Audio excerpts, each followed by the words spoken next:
왜 거기 이 사절들이 다윗이 보낸 사절들 조객으로 갔죠.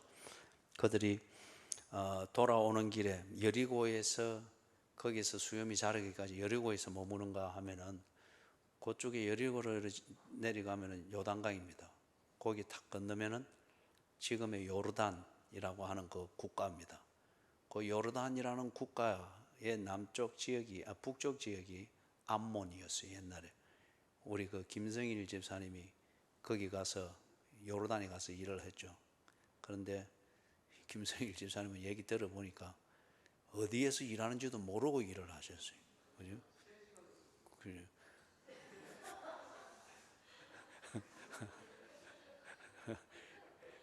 그 이제 갈수록 뻥친 게 다 나오는 거예요. 저번에 1년 했다고. 벌써 지금 막 성신고사님 지금 불 켰어요. 가만히 있어요. 그러죠.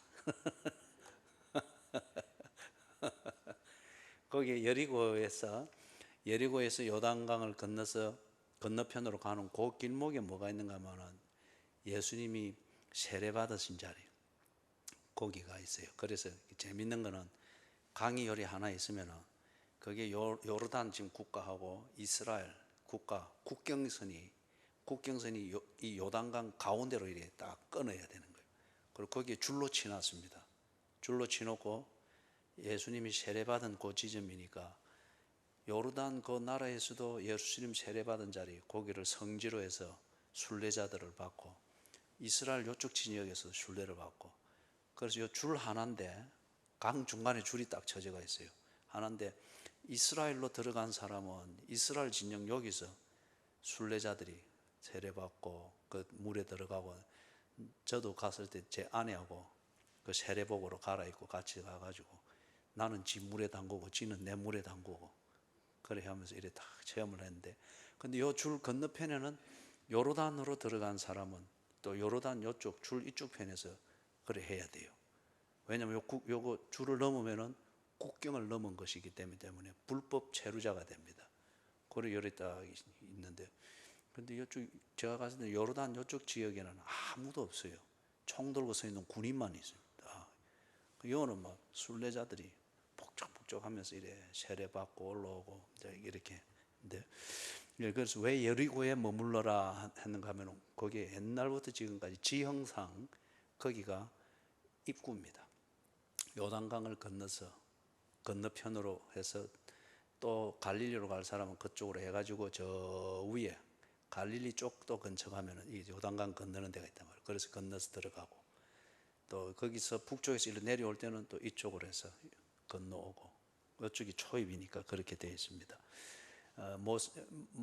이스라엘이 출애굽에서 나와서 그 다음에 여호수아가 이끌고 약속의 땅으로 들어올 때 그때 어디로 들어왔죠? 예? 여러분들 화났어요? 화나서도 좀 참고 새 방언으로 말하세요. 예? 예. 여리고로 왔죠, 그죠? 여리고로 들어왔죠, 그죠? 예, 그리고 거기가 들어오는 남쪽 지역에서는 들어오는 길목입니다. 들어가고 나가고 하는 길목이에요. 자, 오늘 이제 이걸 이렇게 보는데 그래서 그 1절에서부터 5절에 있는 그 지형적 배경을 제가 조금 설명을 했어요. 근데 다윗이 여기 보니까 이제 북쪽 그 요단강 건너편에 있는 암몬 족속들하고 개인적으로는 좀 친분이 쌓였습니다. 거기 선왕 나하스와 좋은 관계였던 모양입니다. 개인적으로. 근데 이 선왕 나하스가 죽고 그 아들 한운이 이제 왕위를 계승을 했는데 그래서 선왕 나하스의 그 장례식에 조객을 보냈습니다. 사절단이죠. 조객을 보내서 조문을 하도록 그래 했는데 이 한운의 이 정치 참모들이 뱀이었습니다. 그죠? 요 뱀이 보면 꼭 한 걸음 앞서가려고 하는 것 때문에 사다를 낸단 말이에요. 그래서 저게 조객으로 보입니까? 스파입니다. 이렇게 생각하니까 한운이 또 젊은 그 헬기에 그대로 골방 넘어갔죠. 그렇게 해서 지금 저 전쟁이 일어나게 되는 이런 내용을 우리가 볼 수가 있습니다. 그래서 우리 여러분이 오늘 오후예배 설교 제목에 보면은 그렇게 되어 있죠. 다윗이 순종을 하는 신앙생활인데, 여러분, 신앙생활은 반드시 순종의 캐릭터를 가집니다. 순종, 오늘 오전에도 보는 것처럼 믿음 위에 딱 설 때에 그 믿음에 일관된 생활이 나온다고 했죠. 그죠? 믿음 위에 딱 설 때에, 그때 내가 무엇을 보았고 그리고 무엇을 믿느냐, 그것에 따라서 그 믿음 위에 내가 서 있는, 내가 엉뚱한 걸 보고 지 추측을 믿고 있으면은 종교 생활 할 거고, 아니면은 그거 본 것 가지고 여전히 지 사고방식, 이걸 보고 예수님은 완악한 마음이랬어요. 뭐 똑똑하고 뭐 하고 그거는 둘째 문제고, 본 대로 믿지 않고 본 것을 가지고 지 생각을 만들어서 그렇게 그 위에 딱 서 있다면은, 그 믿음을 가지고 있다면은 도덕적인 생활을 하겠죠. 그리고 법 운운하면서 정의 늘 이래서 하면서 그렇게 할 수 있겠죠. 그죠? 그런데 내가 본 것, 그것이 예수님을 보았다, 그리고 예수님이 말씀해 주는 걸 들었고 딱 일어난 걸 보니 예수님이 말해 준 그게 일어났구나, 사실이 확인이 됐을 때, 그걸 그러되면은 예수의 인격을 믿습니다. 그죠? 예수의 인격을 믿으면 그분이 한 말, 약속, 이걸 믿고 그러면 그 사람의 삶의 방향이 되겠죠. 이 믿음 위에 딱 서가 있으면은, 이 믿음에 딱 서가 있으면은 그는 분명히 하나님과 언론한 대로 할 것입니다. 그리고 하나님이 약속한 것을 바라보면서 고민하고 생활을 결정을 할 겁니다. 이걸 보고 우리는 신앙생활이라고 합니다. 그래서 부활을 보았다, 예수님의 부활을 보았다. 그런데 예수님이 그걸 설명해 주는 게, 이게 곧 네 생명의 본질을 보여주는 첫 열매다. 아, 그렇군요. 그럼 나도 영생을 살고 있군요. 그리고 죽고 사는 문제는 영생을 사는 그 한 분야군요. 그렇게 믿고서 이제는 죽음과 관련되어진 통상적인 염려나 계산이나 그것에 의해서 가지는 처세술의 틀 안에서 남 살듯이, 세상 살듯이 그렇게 사는 것이 아니고, 내가 영생을 가진 자답게 그렇게 맞추어서 삶의 목적을 따라서 쫙 그렇게 살 때, 그걸 보고 뭐란가, 부활신앙이라고 합니다. 부활신앙. 부활을 보았고 그것이 곧 내 생명인 것을 믿고, 그리고 그런 생명을 가진 자가 살아야 될 그 삶에 대한 예수의 가르침과 그런 삶을 보호하고 책임진다는 하나님의 약속을 믿고 그렇게 다 일상을 살게 된다. 그걸 보고 우리는 부활신앙이라고 합니다. 그죠? 부활을 믿는 믿음 위에서 그렇게 사는 거죠. 그러면은 처음에 이야기했던 대로 돌아가면은 그리스도인의 삶, 이것은 반드시 하나님을 순종하는 삶이 될 수밖에 없습니다. 왜냐하면 체질처럼 그렇게 되어 있기 때문에 그렇습니다. 체질처럼 그렇게 되어 있으니까 그 믿음 위에 서서, 그리고 그 믿음을 통해서 내게 확인되어지고, 그리고 내가 믿는 바대로 사니까, 그죠? 그러니까 그거는 하나님과 한 약속, 그것을 순종하며 사는 삶이 될 수밖에 없죠. 다윗이 하나님을 만나고 특별히 7장에서 그의 영성이 쫙 한 당에 쑥 성숙하고 난 뒤에 다윗은 그냥 몸에 배어 있는 대로 사는데, 쭉쭉거리 사는 게 하나님을 믿는 믿음대로 사는 거예요. 다른 말로 하면 순종의 삶이 될 수밖에 없는 거예요. 하나님의 뜻이 이루어지는 것, 그 약속이 성취되어지는 것, 그 약속이 성취되어지는 자리에 있으려고 하는 것, 그리고 그 약속을 누릴 수 있는 사람으로 준비되려고 하는 것, 이게 순종의 삶이잖아요. 그렇게 되는 것밖에, 될 수밖에 없는 거예요. 그런데 그 부분에 대해서 8장, 9장에서 어떤 특징이 있는가를 보았어요.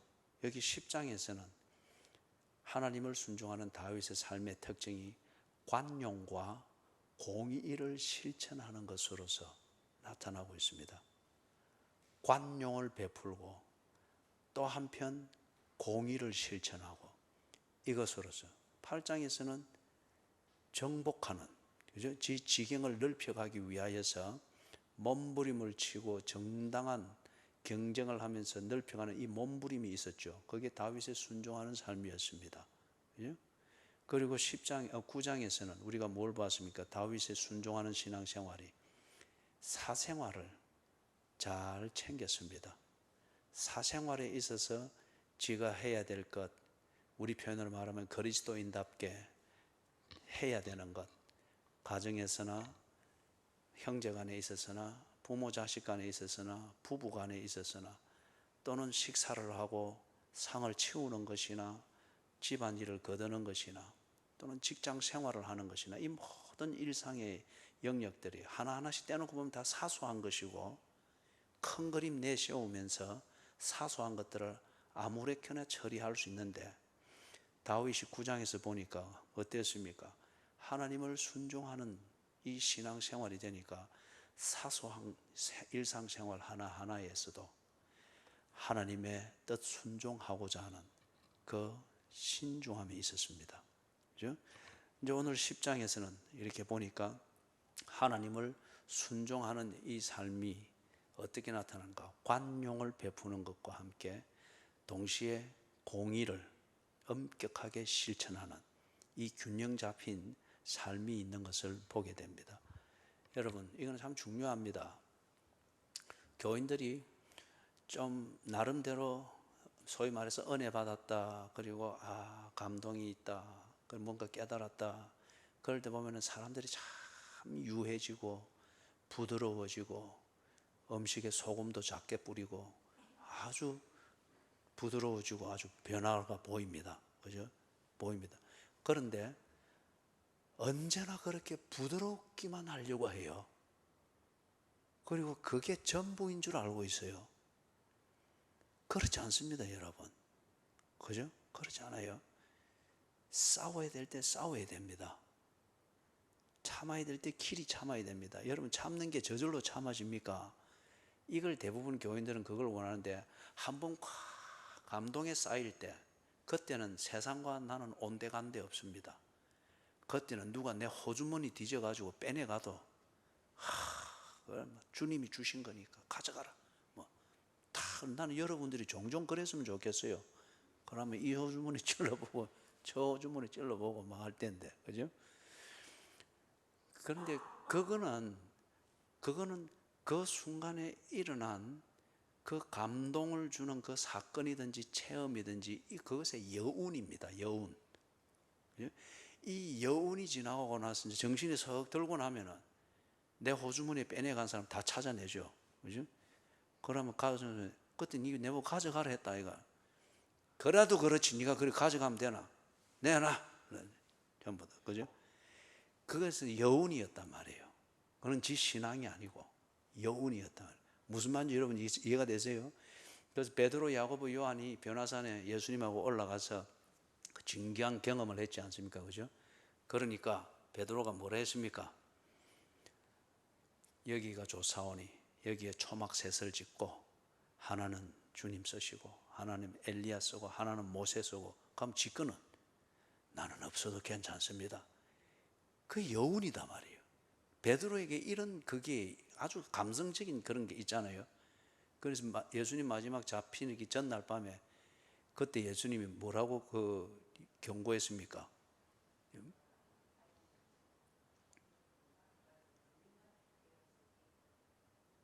그리 했죠. 무슨 말을 했는지는 안 들리지만은, 그죠? 그리 했죠. 그러니까 베드로가 뭐라 그랬어요?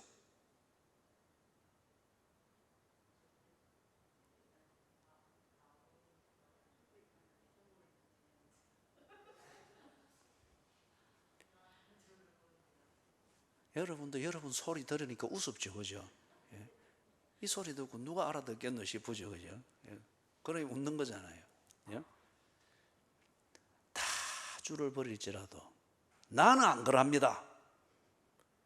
죽는 데 가면 나도 죽을 거고 옥에 가면 나도 옥에 있을 겁니다. 예수님 섭섭하게 내한테 그러지 마이소. 그 뒷말은 내가 갖다 붙인 거예요. 분위기상 그렇더라 이거예요. 그런데 그 몇 시간도 지나기 전에 어찌 했습니까? 그죠? 닭 울기 전에, 2번 울기 전에 3번 부인했잖아요. 저주하며 맹세하며 가로되 나는 그를 모른다. 부전. 베드로가 이 참 감성적인 데가 있어요. 이 열정이 있는 게 어느 일을 할 때 어느 단계에서는 참 소중한데, 교제에 있어서도 이 열정이 있는 사람들 참 교제에 재미가 있습니다. 또 교제에 힘도 있고. 그런데 위험해요. 헷가닥 잘하거든요. 또 이 헷가닥 하는 것도 보면 아주 열정적으로 합니다. 그죠? 참 이게 막 감당이 안 돼요. 그럴 때 뭐. 이 베드로가 잘 그랬대요. 그렇기 때문에 변화산에서 그리 할 때도 초막 셋을 여기 살겠습니다 하는 것도 그의 신앙이 아니었고, 그렇게 하는 그거는 그의 감정이었습니다. 그리고 그 감정의 영역에서 주님이 어떤 분인가를 한 사건을 경험한 거예요. 그런데 늘 열정이 앞서다 보니까 그 사건의 의미가 뭔가는 이해할 여지도 없고 그것도 모르고 그것 때문에 그냥 흥분했고 감동했고 놀랐습니다. 그래서 나는 여기서 사는 것으로 족합니다. 그래 한 거예요. 그런데 그 밤에 베드로가 그 산에서 지냈습니까? 예수님이 내려가라 하니 대반에 내려왔잖아요. 그죠? 그렇지만 그건 신앙이 아니고 감정이거든요. 그죠? 감정은 안개와 같아가지고 기온이 바뀌거나 바람 방향이 바뀌면은 안개는 그 자리에 없습니다. 움직이죠. 우리 감정이라고 하는 게 그렇단 말이에요. 그렇기 때문에 여러분, 이 얘기로 돌아가면은 우리가 어떤 사건을 경험하거나 또 하나님의 은혜의 실상을 우리로 하여금 알게 하기 위해서 내게는 기적과 같고 기상천외하게 여겨질 만한 어떤 경험들이 있을 수가 있어요. 다른 사람에게는 그게 아무것도 아니게 여겨질지라도 내게는 그럴 수 있습니다. 그럴 때에 그것이 주는 놀라움과 감동이면 감동, 어떤 생각의 변화면 변화, 뭐 어떤 이런 게 우리를 확 감싸는 때가 있습니다. 그럴 때 어떤 길게 가면은 뭐 어떤 사람은 막 거기에 며칠을 가기도 하고, 그래서 꼭 구름 위를 걷는 것 같고 세상 다 얻은 것 같고 예수 믿는 것 다 통달한 것 같고 막 지금 죽어도 좋다. 그래서 그때는 늘 부르는 찬송이 아골 골짝 빈들에도 막 부르는 거예요. 그죠? 그런데 얼마 지나지 않으면은 어떤 다른 현실적인 사건이 생기든지 이렇게 되면은 그게 다 언등한지 없어요. 그런데 문제는 그런 여운에 다 잠겨 있을 때, 그때는 이 사람이 모든 것을 견디고 다 양보하고 막 순디처럼 그렇게 다 하는 게, 그렇게 하는 게 지도 즐거운 거예요. 그게 신앙인 줄 아는데 그렇지 않단 말이에요. 그죠? 관용은 우리의 그런 감정적 흥분의 여운으로서 모든 것을 허하고 좋게 해주고 뭐 이래, 그건 관용이 아닙니다. 그죠? 그거는 정신 나간 상태든지 정신 차리고 그래 하면 그건 비겁한 거든지, 아니면은 달리 대안이 없으니까 그렇게 해서 살아남기 위해서 그러든지, 그건 관용이 아니에요. 관용은 내가 판단해서 그게 옳기 때문에 용서할 거 용서하고 양보할 거 양보하고 참을 거 참고, 그래서 그 사람들이 보기에는 참 법 없이도 살 것 같고 뼈도 없는 사람처럼 참 유하다 그렇게 보일 수 있는 거죠. 그러나 그 실천하는 당사자의 입장에서는 심각하게 신중하게 판단해서 그게 옳기 때문에 그리 처신하는 겁니다. 관용입니다. 반면에 그렇게 하는 것이 옳지 않을 때에는 그 관용을 싹 거두고 법대로 합니다. 약속대로 합니다. 정말 옳은 것을 바로 세우기 위하여서 지금까지 참 좋았던 관계가 상처가 되거나 허물어질지라도 바로 세웁니다. 이게 공의입니다. 공의. 그래서 공의가 없는 관용은 타협이나 비겁함이나 아니면은 지 감정에 도취된 것이죠. 이거는 언제나 후회를 남깁니다. 언제나 자기 속에 수치심과 자괴감을 남깁니다. 그죠? 자신의 비겁함을 알아요. 그렇게 남깁니다. 반면에 관용이 없는 공의는 도살장의 칼과 같습니다. 관용이 없는 공의, 이것은 옳고 그른 것은 늘 판단하는데, 여러분 지금까지 살아오면서 경험을 다 해서 확인했을 거예요. 옳고 그른 걸 자꾸 따지면서 부부간에 대화하면 대화, 싸움이면 싸움, 갈등이면 갈등을 해서 옳고 그른 대로 이래 해서 나는 옳은 대로만 하겠다라고 했을 때, 그렇게 해서 부부가 화목해집니까? 아직 경험 안 해봤어요? 그럼 마치고 돌아가서 오늘부터 싸웁니다. 그죠? 덤벼. 싸웁니다. 옳고 그런 것만 따져서 나는 옳은 대로만 하겠다 하는 이것만 있으면 여러분, 결과적으로 남는 것은 죄인만 남습니다. 그리고 패배자만 남습니다. 예? 심판자와 그 다음에 죄인만 남는 거예요. 예? 승리자와 패배자만 남는 거예요. 그럼 결과적으로 보면은, 예를 들어 부부가 그렇게 지냈다. 부부 둘 다 패배자입니다. 그죠? 그래서 늘 이 피멍을 안고 사는 거죠. 관용이 빠져버린 공의의 시행은 그렇다는 겁니다. 동시에 공의가 없는 관용은 비겁함입니다. 그죠? 물러 터진 거예요. 다른 사람들은 다 그 사람 좋다, 진짜 법 없이도 살 사람이다, 그리 말을 하면서 그 사람 꽃감 다 빼먹는 거예요. 그죠? 집에 기둥뿌리까지 다 없애버리는 거죠. 사람 좋다는 소리들이 거기에 넘어가 버려가지고. 근데 이 지금 다윗이 보면은 이것 균형을 딱 잘 잡고 있습니다. 1절에서부터 5절에서는 선왕 나하스와 친분을 가지고 있는 이걸 가지고서 암몬이 적수이고 그리고 잠재적인 적이지만은 언제나 이스라엘의 역사에서 모압보다도 암몬이 더 심했습니다. 언제나 덩치고 그렇게 했거든요. 그렇지만은 다윗이 나하스 선왕과의 이 친분과 그 다음에 자기에게 베풀어준 이 덕을 생각을 하면서 아들 한운에게 이 관용을 베풉니다.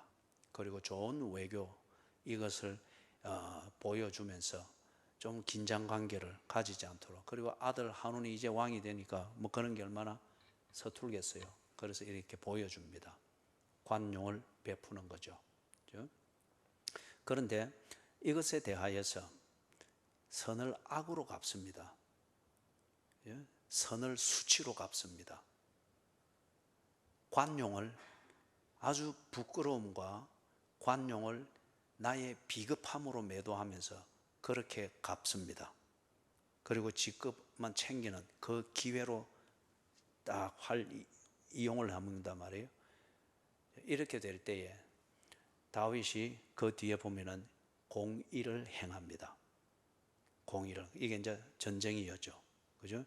전쟁을 해서 자기를 지켜야 될 만한 상황이 되기 때문에 판단하여 그렇게 하는 겁니다. 그래서 여러분 거기 보면은 12절로 넘어가 보세요. 12절 같이 읽어봅니다. 시작. 우리 하나님의 성읍들을 위하여 담대히 하자. 여호와께서 선히 여기시는 대로 행하시기를 원하노라. 지가 관용을 베풀어야 될 이유도 있고 그 관계를 유지해야 될 가치도 알고 그걸 할 수 있으면 그걸 보존하고자 관용을 베풀어서 접근을 하고 그렇게 하는데, 그런데 이게 하나님 보시기에 뭔가 비뚤어진 이것을 만들어내는 이게 확인이 될 때에 다윗은 그것을 더 이상 용납할 수가 없었습니다. 예를 들면 다윗이 관용을 베푸는 그 근거가 되는 인간관계, 대단히 중요하죠. 그래서 할 수만 있으면 인간관계를 유익이 되도록 그렇게 관리하고 그걸 위해서 적절히 투자하고 희생하는 것, 필요한 것이고 지혜로운 것입니다. 그런데 이 인간관계 관리가 하나님과의 이 관계, 7장에서 그렇게 감동적으로 확인되었던 하나님과 나와의 이 관계, 이것을 흐트리는 것이 될 때에 인간관계에 대한 이 접근의 원리와 방법을 다윗은 바꾸었습니다. 보다 근본적인 것, 하나님과의 이 관계에 있어서 인간관계가 나를 수치스럽게 만들거나 하나님과의 관계 이것에 대해서 아주 영광을 가리는 것이 된다. 그런 식으로 내가 매도되거나 아니면 내가 그런 식으로 비겁하게 처신이 되거나 아니면 그렇기 때문에 나와 관계를 가지고 있는 하나님의 영광이 가리워진다. 그리고 하나님과의 관계에 중심한 이 삶의 원리가 왜곡될 수밖에 없다. 이럴 때에 다윗은 기꺼이 이 인간관계를 관리하는 방법과 원칙을 수정했습니다. 이게 다윗이 관용과 공의를 실천하는 것을 균형을 잡으면서 하나님을 순종하는 신앙생활을 온전하게 해나갔던 그 하나의 원칙입니다.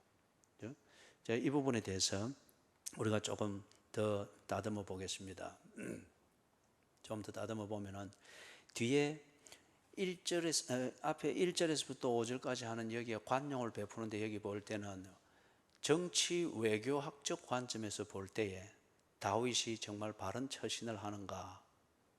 저 위험한 것들 앞에서도 많이 당했는데 저걸 또 친분 관계를 한답시고 이래 하는 게 이거 그럴 건데 정치 외교학적 관점에서 볼 때 다윗의 이 선택이 조문격으로 해서 이래 하는 게 어리석게 보일 수가 있어요. 그러나 다윗은 그 정도는 관용을 베풀어서 인간관계를 개선하고 내게 유익이 되도록 관리를 하는 것, 그걸 위해서는 이 정도의 희생과 투자는 해야 된다는 그 판단이 선 겁니다. 그래서 기꺼이 하는 겁니다. 우리가 유익한 인간관계를 만드는 데 있어서 관용을 베푸는 이 희생과 투자가 없이 유익이 되고 정말 즐거움이 되는 그런 인간관계를 만들 수 없죠. 그죠? 예, 다윗이 그렇게 했습니다. 그런데 뒤에서 이제 이래 보니까 그렇게 한 것 가지고서 자기를 이용을 해서 앞에서 이야기했던 대로 보다 근본적인 것을 흐트리게 만들고 수치스럽게 만든단 말이에요. 이 부분에 딱 발견이 될 때에 정리를 합니다. 정리를 하는데 아주 참혹할 정도로 단호하게 정리를 합니다. 그죠? 단호하게. 어떤 면에서는 우리와 그런 선왕과도 그런 좋은 관계를 가지고 어제만 해도 호재하면서 그리 지냈는데 아무리 당신이 화가 나고 우리가 잘못했기로서니 이렇게까지 할 수가 있나? 그런 말이 나올 정도로 6절 이하에서부터 정리하는 거 보면은 분명하게 정리를 합니다. 공의는 그런 것이거든요. 공의는. 그죠? 공의를 행해야 될 때는 다시 말해서 법이 개입하지 않고는 이게 정리가 안 된다 할 때는 그 법은 분명해야 되며 그리고 법은 정확하게 집행이 돼야 됩니다. 제가 신학교를 다닐 때에 거기 이제 대의원 회의가 있었습니다. 그래서 거기 이제 참석을 하게 됐는데 어떤 문제로 인해 가지고 설왕설래 그때 그 민주화 운동 한창 일어나고 막 이래서 그때 우리 신학교도 여기에 동참해서 무언가를 나가야 된다. 동참해야 된다. 어떤 이런 식의 이슈였어요. 그런 부분에 대해서 해야 된다, 안 해야 된다, 막 이렇게 해서 좀 설왕설래가 됐습니다. 그죠? 설왕설래가 됐습니다.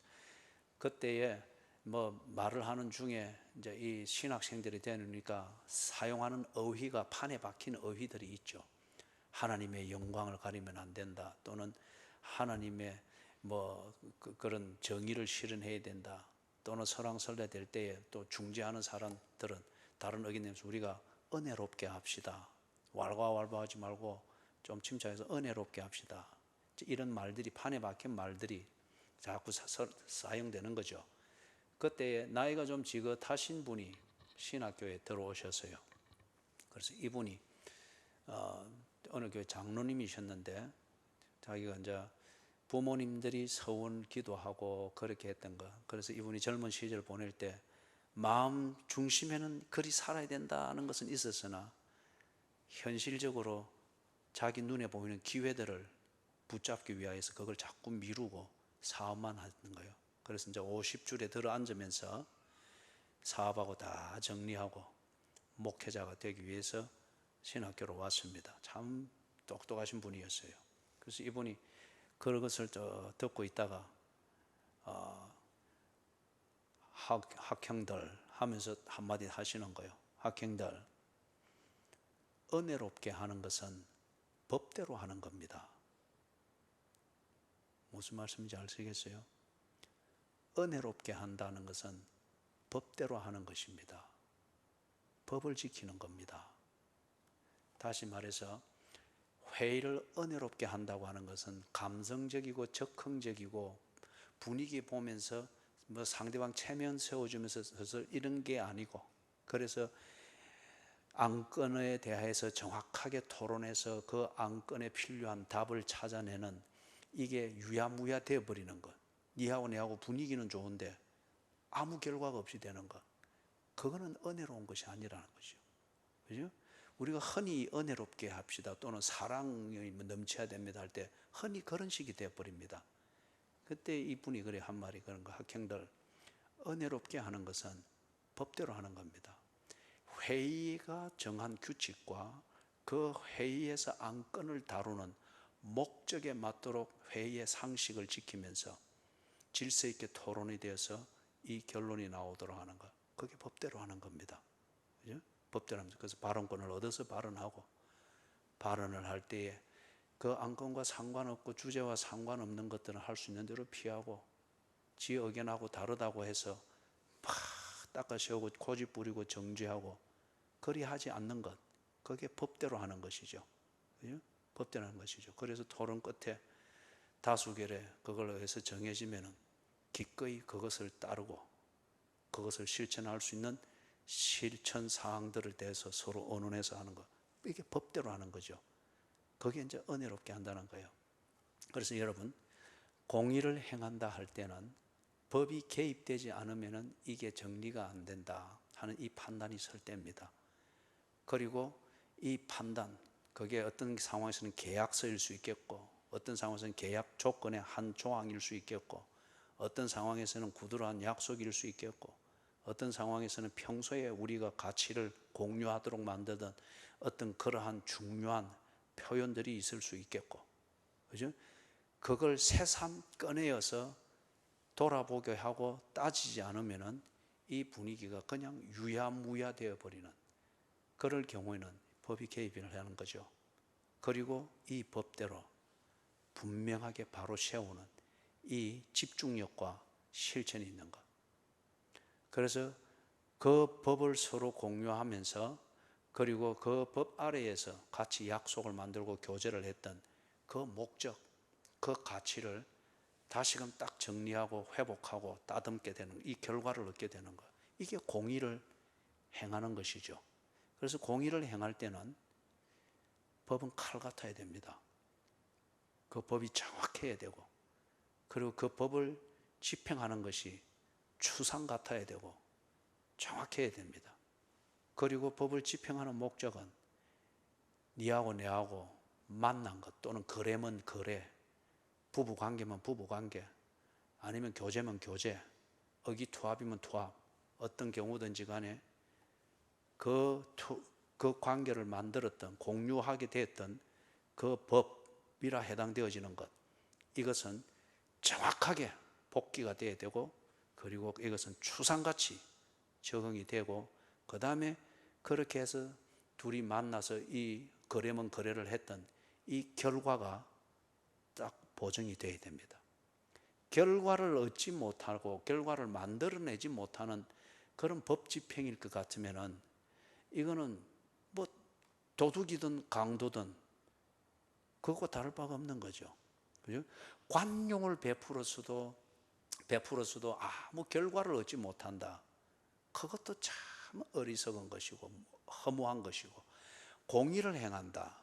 그런데 아무 법도 세우지 못하고 법이 보장했던 그 결과도 분명히 만들어내지 못한다. 이러면은 이 뭐 법을 잘못 알고 있었거나 아니면 법을 가지고 타협한 것에 지나질 않죠. 다윗이 하나님을 깊이 알게 되었고, 그리고 하나님과의 관계에서 내 삶이 어때야 되는가 7장에서 깊이 알게 되었습니다. 그리고 그것에 근거한 삶의 새로운 지평을 보게 되었고, 그리고 새로운 힘을 얻었고 자신감과 어떤 이런 것들이 새롭게 쫙 충천했습니다. 그래서 다윗이 이제는 내 삶이 일이 돼야 되겠구나, 사는 방식과 수준이 한 단계 확 업그레이드 됐죠. 확 업그레이드 됐습니다. 그래서 8장에서는 내가 방 안에만 갇혀 있어서 될 사람이 아니구나. 그리고 늘 감상적인 기도만 한답시고 이렇게 할 게 아니구나. 하나님은 내게 다 주셨구나. 주신 것을 찾으러 가야지. 정복 전쟁들을 약속대로 해 나갔습니다. 그리고 9장에서 사소한 것들, 그죠? 큰 대명분만 생각하고 그 꿈만 꾸면서 늘 사소한 것들을 허술히 다루니까 이게 다 쓰레기로 쌓이게 되는 거죠. 꼭 집안에 쓰레기 쌓이듯이 다윗이 그때부터 이런 사소한 것들을 쫙 정리를 합니다. 작은 약속들을, 이 모든 것을, 사생활들을 쫙 관리를 하는 이 신앙생활이 쫙 잡혀가죠. 그리고 오늘 10장에서 허하에 있지 않습니다. 그죠? 관용을 베풀 때에 관용을 베풀고, 그것 때문에 내가 수치스럽게 매도가 되어지고 하나님의 영광이 가리워지고 하나님과의 이 관계에 있는 이 삶이 매도되어지거나 방해를 받게 될 때에 그는 인간관계를 새롭게 정리하면서 단호하게, 아니 어제까지 그 좋던 사람이 오늘 이럴 수가 있나, 이 소리가 나올 정도로 다윗은 분명하게 정리를 했습니다. 그렇기 때문에 이게 사람들한테 언제나 좋은 소리를 듣고 사는 거, 이게 신앙생활을 말하는 게 아닙니다. 결과가 있어야 됩니다. 그렇지 않습니까, 여러분? 외교 사절을 보냈다고 치십시다. 외교 사절이 가가지고 좋은 파티도 하고 좋은 교제도 하고 좋은 인상도 심고 막 그래 했는데, 외교 사절이라고 하는 거는 그 나라의 대통령 또는 왕의 심부름을 하는 거예요. 그런데 왕이 해오라고 하는 것은 아무것도 거래도 못 만들고 그냥 좋은 사람이라 좋은 대접받고 좋게 해서 이리 왔다. 이 사람은 자기의 책임을 다하지 못한 사람입니다. 자기의 책임을 다하지 못한 사람이죠. 제가 8살 때 거기 심부름을 갔습니다. 그때는 제가 다른 사람 손에서 좀 보호를 받고 크고 있었는데, 심부름 갔는데 양산에서 마산까지, 그때는 이 완행열차가 있었어요. 제가 좀 똑똑하게 보였는지 그분이 저한테 그냥 혼자 기차를 태워서 보냈어요. 보냈는데 저한테 종이 쪽지를 이래 하나 주면서, 이걸 마산 내리면 어디로 찾아가서 거기에 누구를 만나서 이걸 꼭 전해주고 와야 된다. 그게 심부름이었습니다. 그래서 제가 그걸 해서 완행열차를 타고 그 나이 마산까지 가가지고 그 다음에 가르쳐준 주소대로 이래 물어 찾아갔습니다. 문 앞에 갔단 말이에요. 그런데 문 앞에서 보니까 그 안이 보이는데 어른들이 여럿 앉아 있단 말이에요. 8살 어린 나이에 겁이 났어요. 그리고 굉장히 부끄러웠고, 그래서 그 집을 한 서너 바퀴 돌았습니다. 이거 어떻게 해야 되나. 그러나 결국에는 8살 먹은 제 눈에는 이 종이 쪽지밖에 안 보이기 때문에 이게 뭐 아무 의미도 없어 보이고, 그죠? 그래서 제가 안 갔습니다. 그리고 종이 쪽지는 버려버리고. 그런 다음에 돌아가니까 갔다 왔나? 그러기로 제가 마산은 갔다 왔으니까, 예, 갔다 왔습니다. 그러니까 이제 그때만 미군 거기서 나오는 가루 우유들 있고 했거든요. 그거 먹는 것도 귀한데 그걸 한 스푼 따가지고 물에 타가지고 저보고 막 잘했다면서 주더라고요.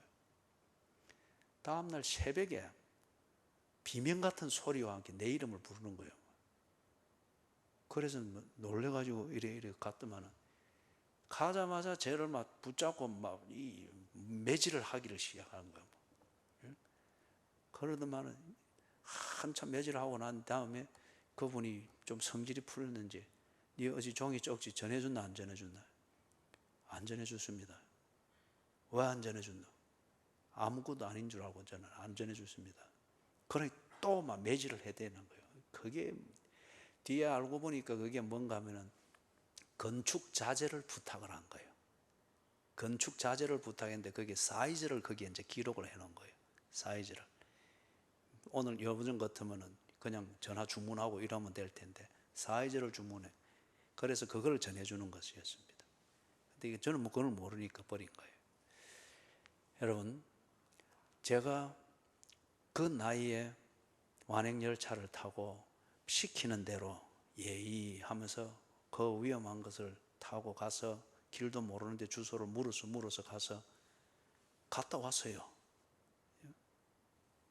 그런데 결과는 없습니다. 착한지는 모르지만은, 그리고 그 나이에 그렇게 찾아가서 그 심부름을 그 시대에 했다고 하는 것은 다른 사람 볼 때 똑똑한 아이다 그리 말할지는 모르지만은 중요한 건 뭡니까? 결과가 없습니다. 결과가. 예? 관용을 베풀고 여러분이 거래를 할 때는 거래는 거래답게 해야 됩니다. 그죠? 경쟁은 경쟁답게 해야 되고, 거래를 하는 목적은 내가 원하는 것을 정당하게 얻기 위한 절차를 만드는 겁니다. 그런데 언제나 좋은 사람, 허한 사람으로 그래서 펑펑 뭐 때려주고 퍼주고 상대방이 살살살 이렇게 좋은 그거로 구실을 삼아가지고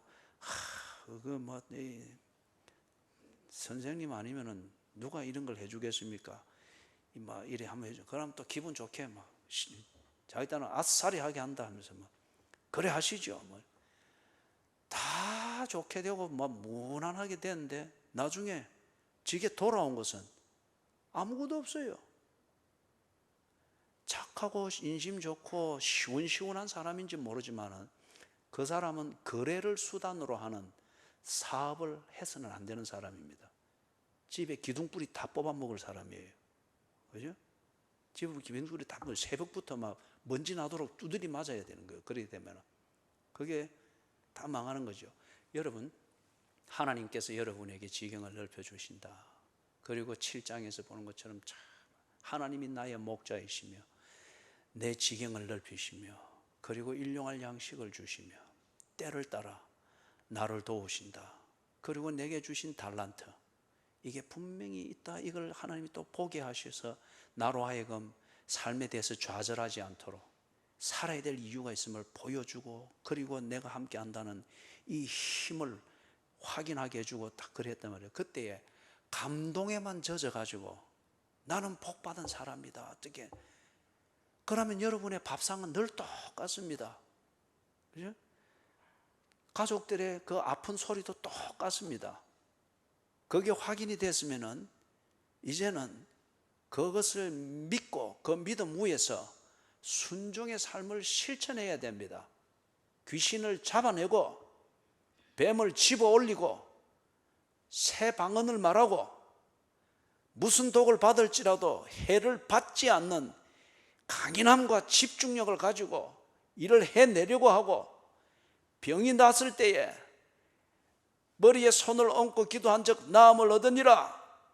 이 병보다도 강한, 필요하면 병을 끌고라도 일을 해내는 이 집중력이 있어야 됩니다. 이게 신앙생활입니다. 신앙이 있다는 게 뭘 의미하는 거예요? 이 신앙을 가지고서 하나님이 내게 약속한 이 현실의 삶을 찾아나간다는 거잖아요. 신앙이 있기 때문에 이제는 사망의 엄침한 골짜기도 나는 길 삼아 가는 거예요. 귀신에게 휘둘려 있는 사람은 사망의 엄침한 골짜기를 피하고 고구 이 날을 맞이하면 부부도 각방을 쓴다 뭐 이렇게 해서 온통 지배를 받지만은, 신앙을 가진 나는 고구 때에 더 맛있는 밥을 먹겠다. 먹고 힘을 내어서 거래를 성사시키겠다. 이게 있어야죠.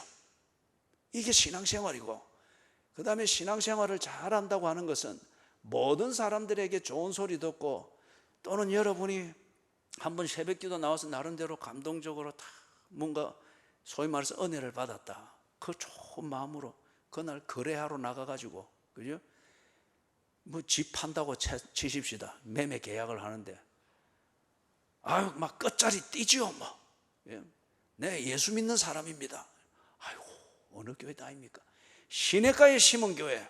예, 내가 시내가에 심은 게 집사입니다.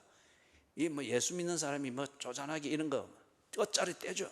그런데 끝자리가 9천만 원입니다. 1억 9천만 원으로 거래하다가 끝자리 떼버리니까 이 뭐예요, 이거? 그래서 지는 뭐 지 기분대로 시원하게 했는지 모르지만은 거래에서 얻은 게 없습니다. 오히려 9천만 원은 지가 물어주게 됐다 이거예요. 이거는 관용이 아니에요. 예수 믿는 사람의 관용이 아니에요. 하나님을 순종하는 관용이 아니고 당신의 기분입니다. 그리고 하나님이 주신 그 은혜의 의미는 모르고 그 은혜의 사건이 남긴 감동의 여운에서 사람이 중심을 잃고 그냥 기분대로 해버린 거예요. 예? 이게 적지 않게 교회 생활 열심히 하는데 오랫동안 의무감에서 충실하게 해오다가 어느 한 단계를 넘으면서 그 은혜의 실체를 조금 맛을 보면서 빛을 보았다 이거예요. 그때 감동이 큽니다. 예? 그럴 때 이게 균형이 안 잡혀 놓으니까 이게 기분대로 해버린단 말이에요. 여운, 남아있는 여운 찌꺼기 그것 붙잡고 그냥 그리 해버린단 말이에요. 그리고 뒤에 크게 후회를 하게 되고 이런데, 그 다음에 자를 것은 잘라야 됩니다. 싸울 때는 이기도록 싸울 수 있어야 됩니다. 이게 성질 부린다는 게 아니고 법을 바로 세우고 거래를 바로 세우고 그 다음에 나를 수치에 빠뜨리도록 이용해 먹는 것이 보일 때에 더 이상 그는 내가 관용을 베풀어서 세워야 될 인간관계의 파트너는 아닙니다. 새롭게 이거는 고쳐야 됩니다. 이렇게 정리를 할 때에 체면이 보이고 그 다음에 우리가 지금까지 나눈 정이 있고 그렇잖아요, 그죠? 그렇지만은 법이 굽어져 있는 상태에서는 그 인간관계가 내게 해줄 수 있는 게 없습니다. 그 인간관계는 귀신이 꽈리를 터는 무덤이 될 수가 있고, 그 인간관계는 내 귀에 달콤한 그러한 현혹하는 방언일 수가 있고, 새 방언이 아니라 그런 현혹하는 방언일 수 있고, 언제나 내게 저거 조객이 아니고 온 스파입니다. 한 수 더 내다보는 것처럼 번쩍번쩍하게 해주는 뱀의 꽈리를 터는 자리일 수 있겠고, 그리고 언제나 나를 기력을 빠뜨리는 독을 뿜는 자리일 수 있겠고, 그죠? 병 아닌 병으로 병자처럼 살도록 만드는 기죽이는 염려 덩어리가 될 수가 있겠죠. 여러분의 생업의 현장을 살펴보십시오. 어떤 경우든 여러분이 어떤 관계 속에 있습니다. 그 관계에서 당신은 어떻게 지금 처신하고 있는지 살펴보세요. 좋은 소리 듣기 위해서 조신처신하는 것, 그게 신앙생활을 말하는 게 아니에요. 그죠? 관용과 공의는 균형을 잡아야 됩니다. 귀신을 쫓아낼 때는 단호해야 됩니다. 귀신과 이래 밥 한 그릇 먹으면서 이제 좀 나가줘야 되겠지, 귀신아. 그럴 때 귀신이 그래 내가 이 밥까지 먹었는데 이제 있겠나 하고 보따리 싸 가는 거 봤어요? 새 방언, 그죠? 하나님을 순종하기 위해서 여러분의 말재주와 말본새 이런 게 문제가 된다. 이것 때문에 늘 아름다운 부부관계가 언제나 우리에게는 가시밭이 있다. 그러면 이 말본새를 고치기 위하여서, 그리고 말의 억양들을 고치기 위하여서 노력을 해야 됩니다. 그죠? 그때는 자신에게 가혹할 정도로 뭐 히랍의 어떤 철학자는 이걸 말 더듬이를 고치기 위해서 입에 재갈을 물고 말하는 연습을 했다고 했잖아요. 재갈을 물고 말하는 연습을 하면은 혀가 계속 움직이니까 혀에서 피가 나요. 그렇게 해서 그걸 고쳤다고 하잖아요. 그죠? 관용과 공의를 단호 분명하게 행해야 됩니다. 뱀을 집어 올려죠. 그죠? 언제나 남의 말하는 입장만 생각해서 아닌 줄 알면서도 아이고 막 그렇죠 그렇죠 좋은 게 좋은 식으로만 넘어간다고 이렇게 할 때 언제나 뱀의 그 얍삽하고 어찌 보면 한 수 더 앞서가는 것 같은 그러한 간사한 그 지혜에 휘둘려 다니잖아요. 그죠? 지금 이 세대의 문화, 이 세대의 취미생활, 이 세대가 교제하는 방식, 그런 것에 늘 이렇게 우리가 한 발을 딛고 있다 보니까 단호하지를 못합니다. 관용도 베푸는 것도 아니고 공의를 실천하는 것도 아니고 늘 타협과 어중간합니다. 그죠? 무슨 독을 마실 자라도 해를 받지 아니하고 병든 자를 본 적 손을 얹고 기도할 때 나음을 얻는 이런 집중력과 단호함이 있어야죠. 이래 되면은 여러분이 분명히 추수할 것이 있습니다. 일이 해결되는 것이 있을 거예요. 하나님께서 일이 해결되도록 해주신다 그 말이 나는 가만히 있고 허하고 끝자리 떼줄게 하는 이런 식으로 일이 하는데 일이 해결되는 그런 걸 의미하는 게 아니에요. 그와 같은 유사한 기적이 가끔 한 번씩 일어나는 것은 왜 너는 안 된다고만 생각하고 네 안에 갇혀서 늘 이러고 있느냐, 봐라 이거 이루어진 거 봐라. 예수님이 부활하에 나타났듯이 그런 걸 보고 우리가 기적이라 하잖아요. 그런 사건 하나를 간혹 경험하게 하는 것은 해라는 거예요. 안 된다 생각하지 말고 하라는 거예요. 하나님이 된다는 것을 너는 왜 안 된다고 생각하면서 네 자신을 가두고 있느냐. 그걸 위해서 소위 말해서 한 번씩 기적과 같은 이런 사건들이 내한테 일어나는 거예요. 그걸 봤으면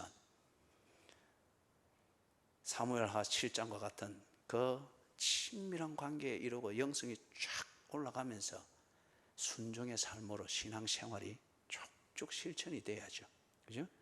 그래서 정복하고 사생활을 쓰레기처럼 쌓이도록 함부로 다루지 말고, 그 다음에 10장에서 본 것처럼 관용할 때 분명히 관용하고, 그리고 하나님의 사람으로 수치를 당하고 아주 영광이 가리워지고 그리스도인의 가치관을 방해받고 오도되어지는 이게 보일 때는 관용보다 더 중요한 것은 공의를 바로 집행해야 됩니다. 그리고 내가 이렇게 바로 하고 있는가, 그걸 살피려면 검증하는 증거 중에 하나는 여러분이 그렇게 관용을 베풀던 공의를 시행했던 그러한 실천을 가지고 얻은 결과가 있는지 이걸 보시라고요. 얻은 결과가 있는지. 그죠? 항상 좋은 사람이지만은 항상 사기당하고 항상 베푸는 사람이라서 동네에서 인심 좋은 사람으로 노벨 평화상을 줘야 된다 이 소리를 듣는 사람이지만은 가족들은 당신에 의해서 이를 갈고 있다. 이 문제가 있는 거죠. 그죠? 희생을 피할 수는 없습니다만은, 그러나 수치스러운 희생은 그거는 하나님이 우리에게 가르치신 희생이 아닙니다. 사람을 수치스럽게 최소한도 내가 내 양심에 비추어 볼 때 내 살은 삶의 내용이 참 수치스럽다. 오늘 한 결정이 수치스럽다. 내가 가장으로서 참 떳떳하지 못한 이 희생을 우리 가족들한테 강요를 했구나. 이 수치스러운 겁니다. 그건 신앙생활이 아니죠. 그죠? 자, 여기까지 우리